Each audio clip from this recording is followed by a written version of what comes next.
let's talk about finding products and categories to sell from at random without you using tools too much or whatever. You can use tools later, but when you're just trying to brainstorm ideas, how do I do it?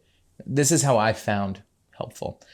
So sometimes before bed, I'm just, my wife and I are in bed and she's reading or something and I'm just kind of looking around, sitting with my thoughts. And I'll look around my room, and of course you can only do this for so long because your room is one room. But you've heard me say stuff like this before. I look around and I will look like, okay, well, we've got this in the corner over there. My wife's vanity where she does her skin routine and everything. I'm like, okay, well, there's jewelry organizers and things like that. And so I open up my phone and I start emailing myself. I open up a new email, send it to my other business email, and it'll just be a list. It's like, okay, necklace hangers. And then later when I go get on the computer and check my emails the next day, I'll get that so that I don't forget it. And then, I'll niche it down. I'll be like, okay, like gold necklace organizers. And I'll search that in eBay or Home Depot or whatever, and I'll see what I can come up with. And that's what I like to do. Because for some reason I get more creative at night, and it's not worth just waiting until I get on the computer and I'm like looking at the cursor in a search field on some retailer and I'm like, I don't know. And I'll sit there and get really defeated. And then before you know it, I'm listening to the same stupid crap that everybody else lists. Before you know it, I'm in the furniture section. And I'm like, ooh, you know what? Coffee tables. And it's like, or bookshelves or something. And it's like, every single person is selling that crap. And though I don't think you need to worry about saturation too much, we're kind of at an area where saturation matters a little bit.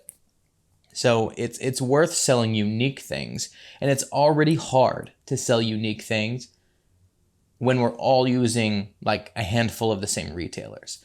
The smart people out there are using retailers or wholesalers, and they're using things that, already. I do this all the time, and I don't even use wholesalers because I'm like, it's not worth the trouble figuring out wholesalers.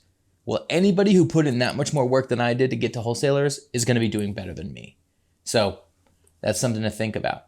Now, you might be like, okay, Cameron, why don't you use wholesalers? Well, one, again, what I just said, laziness, okay? You know me. And then two, I know most of you won't use wholesalers. You're trying to look for easy wins. And though this is harder than it was a year or two ago, I need to talk about things that I know you'll pursue and I know you'll use, and things that you understand, which are things like Walmart, Amazon, eBay. Those are easily digestible places that I know you can navigate to, and I know that you can kind of understand with little to no effort. So that's why you see people like me on here talk about those kind of. It's an easier barrier to entry to you, and that's what Facebook dropshipping is. Easy barrier to entry, because most of you have Facebook accounts, and if you don't have one, you can make one.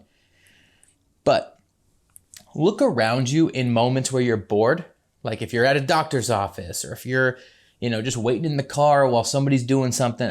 Whenever you just have to sit places, look around, and just make a list of things you see, and then be like, okay, what about this version of that thing? And just again, look those things up, filter by best-selling or 5-star reviews or Amazon Prime if you're doing stuff like that.